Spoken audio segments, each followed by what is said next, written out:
pleasure to introduce our speaker.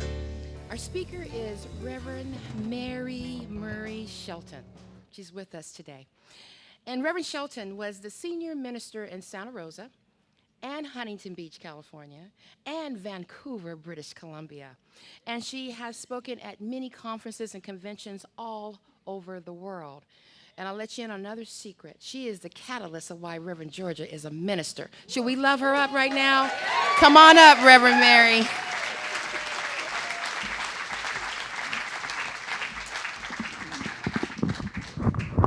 Thank you, Tanya.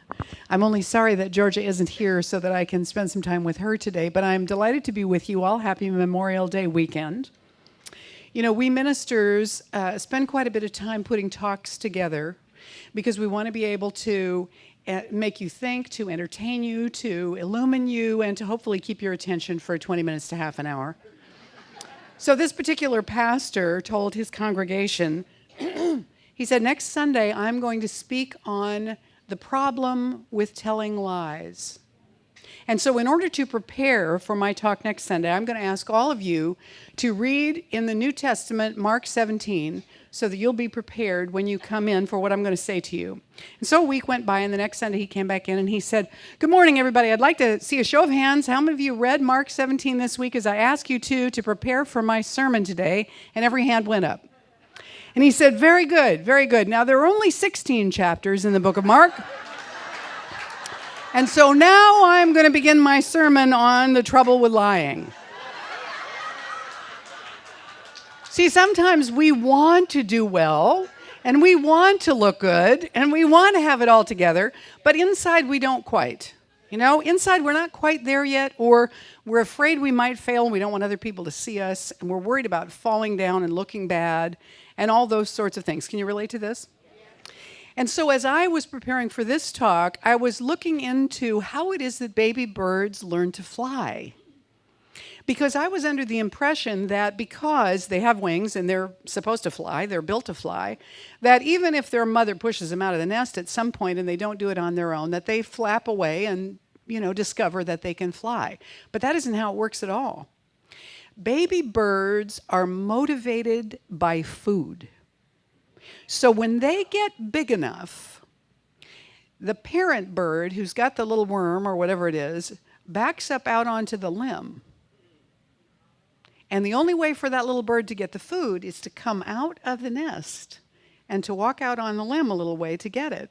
Now, you can imagine if you've been sitting in a nest for a long time and your head is kind of big, that you may not have the best balance in the world.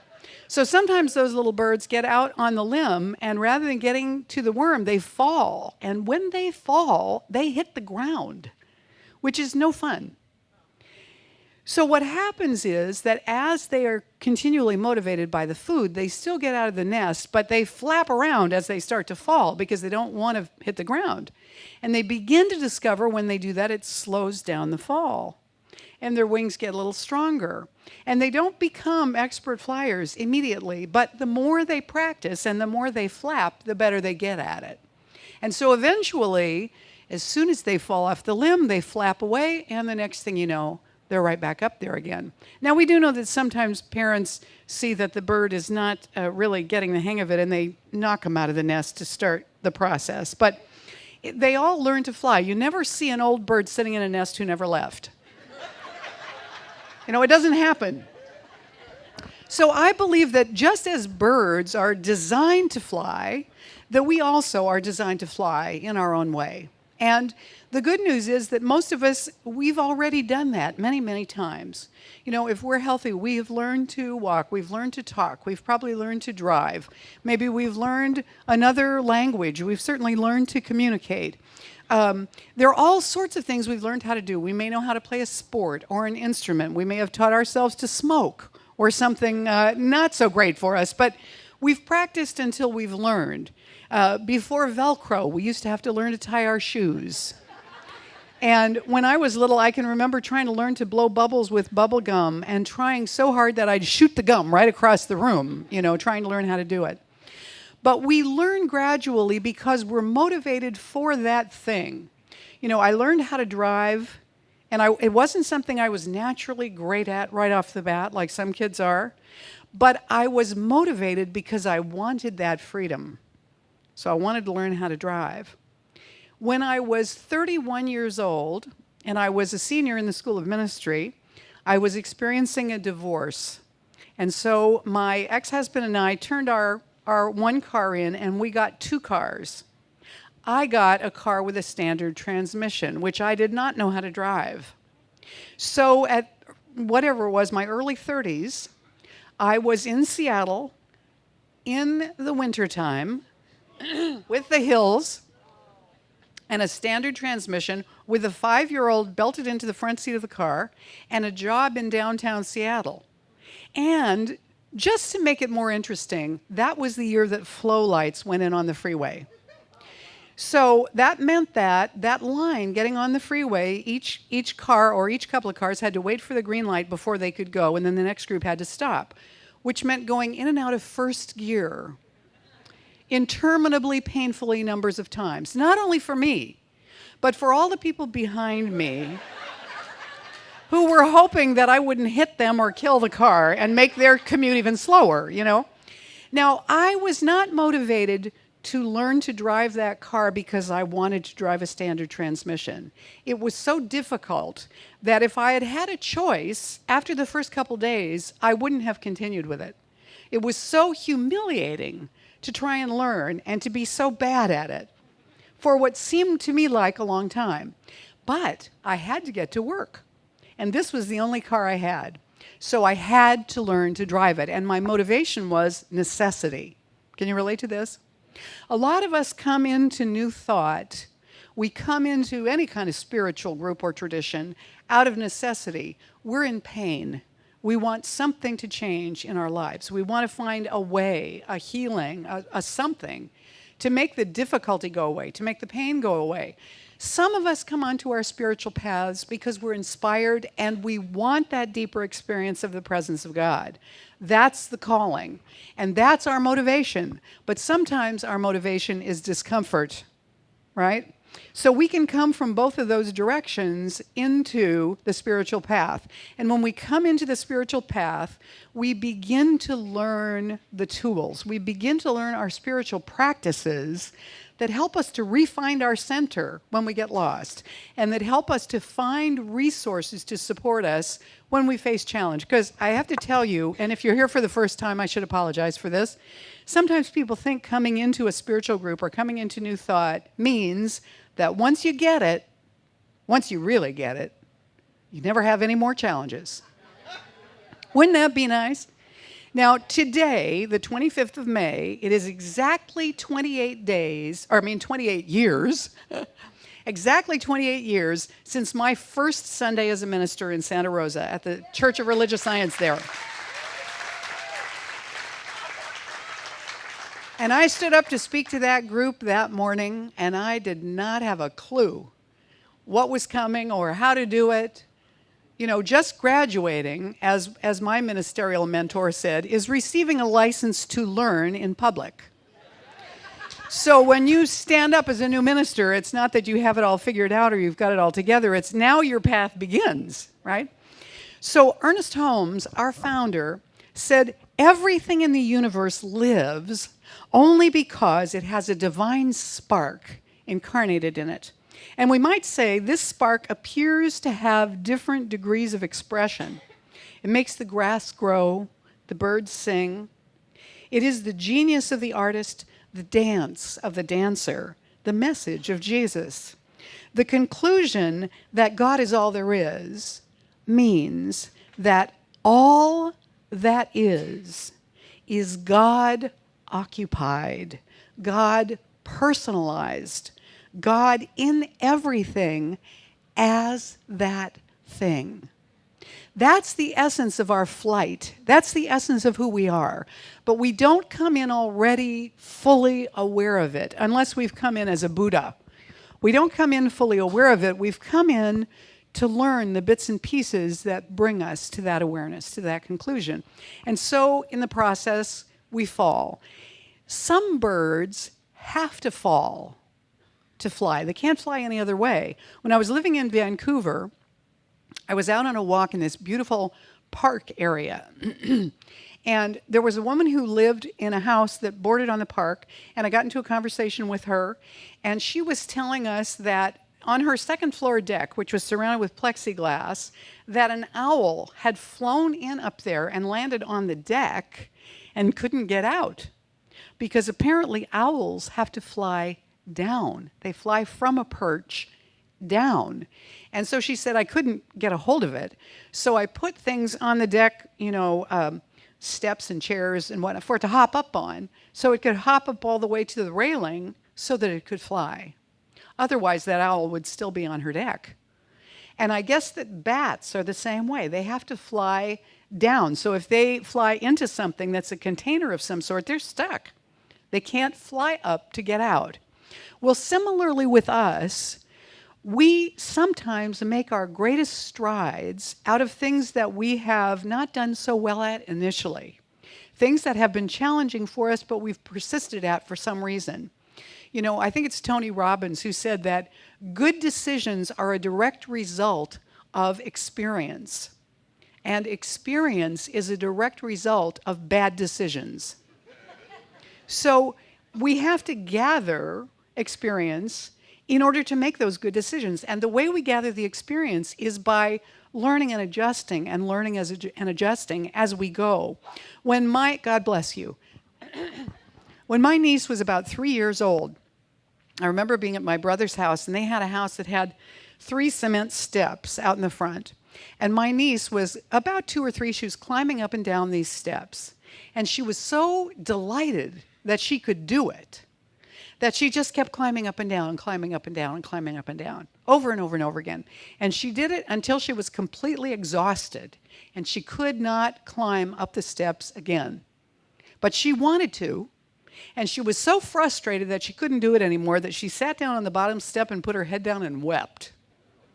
She was motivated by the delight of the experience of discovering what she could do. She couldn't do it yesterday. She could do it today. And it was so delightful, she just wanted to do it all day long. So we have the motivation that comes in discovering that we can do something and wanting to keep experiencing it and doing it more. When we come into spiritual practice, at the beginning, it's not always easy for all of us. Sometimes it's hard to meditate, or it's hard to go into foundations class and learn how to do spiritual mind treatment. It all seems very linear, and there are a lot of rules to it, and it can get frustrating. Can anybody relate to this? At the beginning, if you can remember when you start taking classes. But if you persist, it begins to flow. It begins to come more easily, and you begin to go deeper into an awareness of what it is that you're really doing. So I want to share with you, this comes from the book of Psalms, and this is the King James Version. The steps of a good man are ordered by the Lord, and he delights in his way, meaning the Lord delights in the man's way. Though he fall, he shall not be utterly cast down, for the Lord upholds him with his hand. All right, that's the King James Version.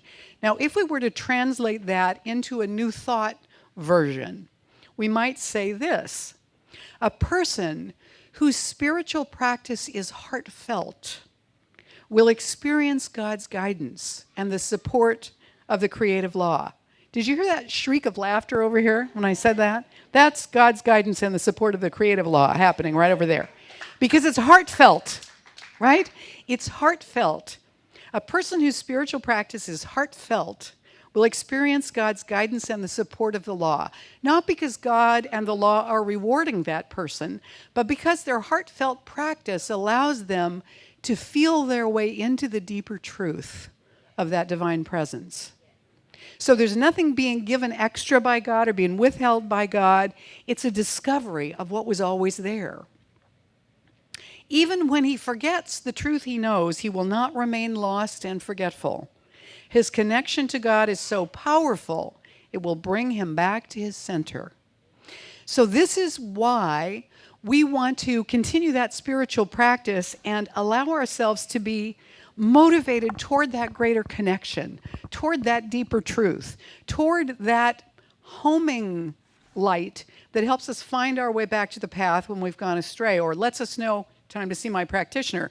I was telling one of my practitioner clients who's in Hawaii not too long ago in our phone session, because this client said to me, you know, my history is this. This is my history, and this is my repeated history.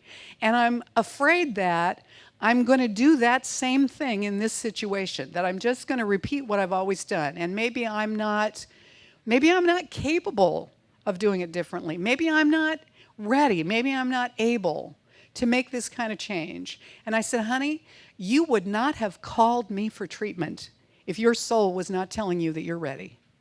You are not bound by your history. Your history is just a story of what happened in the past. You know, Wayne Dyer was giving a talk once, and I heard him say to the audience, now I want us all to take 5 minutes and feel really bad about the Peloponnesian Wars. Because it was a terrible massacre, and many bad things happened, and everybody laughed. And he said, well, you laugh when I say that because it's ancient history. The Peloponnesian Wars were over a long time ago. He said, I'm here to tell you, yesterday is just as over as the Peloponnesian Wars. So for us, we don't need to be bound by yesterday. What we want to do is let that motivation for the new, for the change, for the beautiful, pull us forward and allow us to take a reasonable risk. Allow us to step out on the limb. Allow us to flap like mad. Allow us to fall if we need to, but to know that there's something in us that's coded to make it through to the other side. You know, my son is a gamer. He likes video games, and he also likes role-playing games. And so in a role-playing game, if he's a new character, he has to create that character from scratch with all of its abilities and capacities and strengths, and with its weaknesses and short-sightedness and lack of skill. And so I was talking to him about that once, and he said, well, you want to create a character that has some room to grow. He said, if you make some character that's too strong from the very beginning and doesn't have any weaknesses, then the storyteller who holds all the characters and the storyline together in the game, the storyteller has no choice but to throw everything at you and you die right away. So he said, you want to have a character that has some imperfections so they have some place to go through the story. Otherwise, there's no point in playing the game. Now, why do we play games or go to games? Why do we do that? Holler out for me. It's entertaining. What else? It's fun. What else? To learn. What? Say it again. Escape. To escape. Okay. What else? Why do we go? What is it that makes it enjoyable? Control, challenge. You don't know the outcome. You were at the first service. You don't know the outcome. Look, would you ever buy a ticket to go to a game if you already knew who was going to win? And if you knew your favorite team was always going to win, how long would you be interested in that sport? Would you engage in a game, whether it's a game of cards or a physical game with somebody else, if you already knew you were going to win? In fact, if you knew you were always going to win, would you even bother to play? We play the game because we want to test ourselves and our skill. You know, isn't it exciting when two teams play and they're not evenly matched, and the one that is not quite as good plays an incredible game and they win? It's so exciting. We don't know what's going to happen. Now, in our unfoldment as human beings, we know the eventual outcome, that we will be at one with the infinite. But on the way there, we've come to this place, and we've taken on these characters. And these characters have certain gifts and abilities. In fact, whatever gifts and abilities you have may mean that some things are very easy for you, or you don't even remember trying to learn them because they've become so easy for you, and other people might envy how easy they are for you. Or you might see that there are people around you who are much better at something you'd like to be good at, and you kind of envy them, and it's a little annoying when they talk about how easy it is and how anybody could do it. Well, I can't do it. When we're in the process, this is when we discover flight. This is when we discover who we are. The joy of flight is so incredible when you know what it's like to hit the ground. The joy of flight is so incredible when you get better at it and you can soar and you can ride those thermals, like we see the turkey vultures doing in Sonoma County. We are here and we've taken on characters that are imperfect because it gives them something to discover and do. And we get the experience and the delight of being in that discovery, of being in that unfoldment. Does this make sense? So we are here for wondrous things.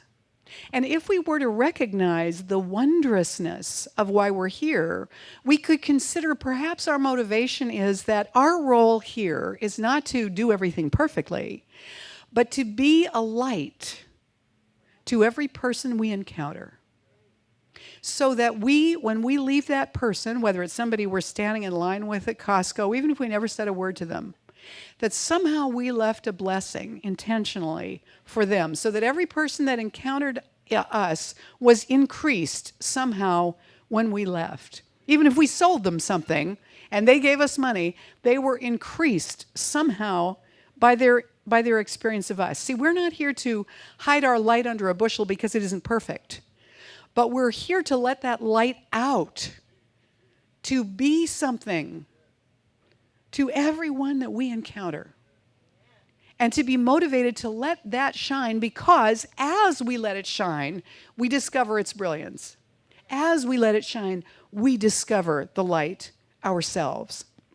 When I first started in Science of Mind, I got to tell you this story before I go here. How many of you know who Gene Simmons is? From Kiss? The rock group, he's the one that goes...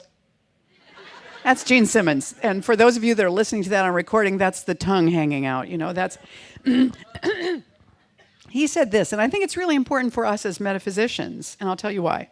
He said, when you look at Clark Kent, that's Superman's alter ego, When you look at Clark Kent when he's working at the Daily Planet, he's a reporter. He doesn't fly through the air in his glasses and suit. No, in order for Superman to reveal who he is, he has to take off the garb of that character and step into the truth of who he is.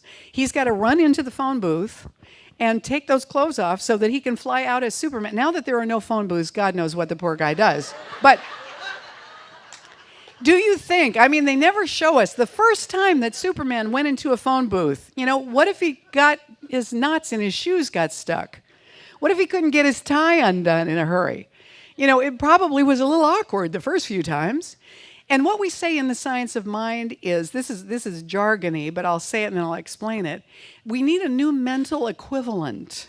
We need a new perspective, a new point of view, a new belief, a new way of seeing ourselves. We have to put on the garb of the larger self that we are, or probably more accurately, take off the layers of that which is covering up the truth of who we are, so that we can fly, because that's what we're meant to do. And sometimes we need to just be, one of the many, and then we have on our glasses and our suit. But occasionally we're called. It's our time to step forward, and we need to drop the glasses and suit and know the truth. So when I first came into Science of Mind, one of the things I was introduced to that helped me was Richard Bach's book, Illusions. Richard Bach is the one who wrote Jonathan Livingston Seagull. And he wrote Illusions, The Adventures of a Reluctant Messiah, which is a great book. But at the very beginning, before the book starts, he tells this little story, which doesn't have anything to do with the characters in the book, actually. A group of creatures lived at the bottom of a crystal river. It was customary for them to cling to twigs and rocks at the bottom of the river, as they'd been conditioned to do so from their birth. Resisting the current was their way of life, lest they be washed away.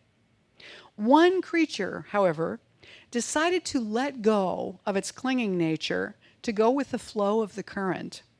And the other creatures dissuaded it from its mission, saying that it would be tossed and turned and washed by the waters. The creature with the exploring spirit said, I trust the current's flow. I shall let go and let it take me where it will. Clinging this way, I shall die of boredom. And the other creatures laughed and said, you are a fool to go the way of the current. You will be washed and smashed against the rocks and will die quicker than in boredom. But the creature let go, and true to the words of the others, was washed and smashed against the rocks, and as a result was bruised and hurt. However, its spirit of courage kept it from clinging further. Eventually, the current lifted it free, and it was not hurt or bruised any longer. The creatures downstream once saw this creature of their own species flying to their wonderment. The awestruck clingers said, look, a creature like us, yet he flies. And they shouted to him, see the Messiah, come to save us all. The one in the current responded, I am no more Messiah than you. The river is ready to lift us free if only we dare let go. Our true mission is this voyage, this adventure. The creatures under the water cried out, Savior, all the more, as they continued clinging to the rocks and were left making legends of a Savior. The Savior that you're looking for is sitting in your chair. This is nothing against the great teacher, Jesus. This is what Jesus came to teach us. You are the light of the world.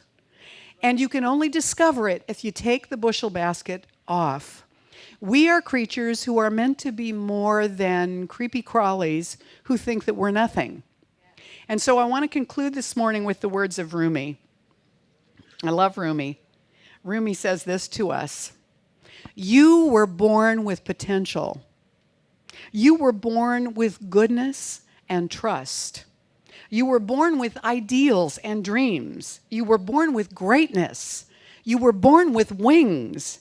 You are not meant for crawling, so don't. You have wings. Learn to use them and fly. Namaste.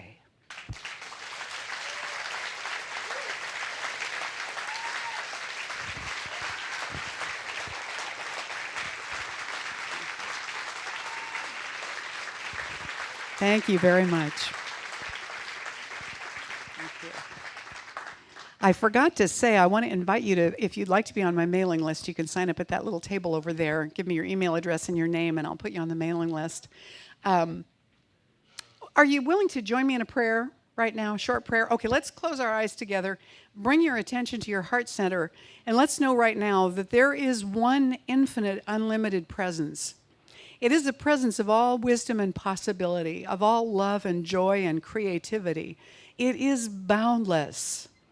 And it has manifested itself right here, right now, in this sacred time and space as each one of us.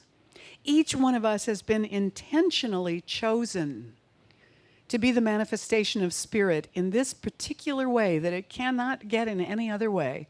Spirit has need of us right here, right now. And so I know that that presence of creativity, that presence of love and power, of celebration and peace is the essence of who and what we are. And so I know that the path that unfolds before us now is so enticing, is so irresistible, is so perfectly tailored to each one of us that we cannot resist stepping forward and spreading our wings. And as we do so, we do draw to us the resources, the wisdom, the awareness that we need for this walk and for this flight. Everything we need to now welcome and let into our hearts to allow ourselves to expand and to be supported, we allow easily. Everything that has served and is no longer useful, we let go of right now with blessing and grace, sending it on its way with our gratitude and stepping free from it. This is the truth of who we are. This is what we have been called here to be. And we step forward into it with gratitude and grace and joy. I release this word with that gratitude, grace, and joy into the creative law of mind and spirit, which always says yes and is already manifesting this truth. I let it go into the heart of God where it always has been the truth of us and is already done. And so I let it go, and I simply let it be so. And together we say, and so it is, right now. So it is.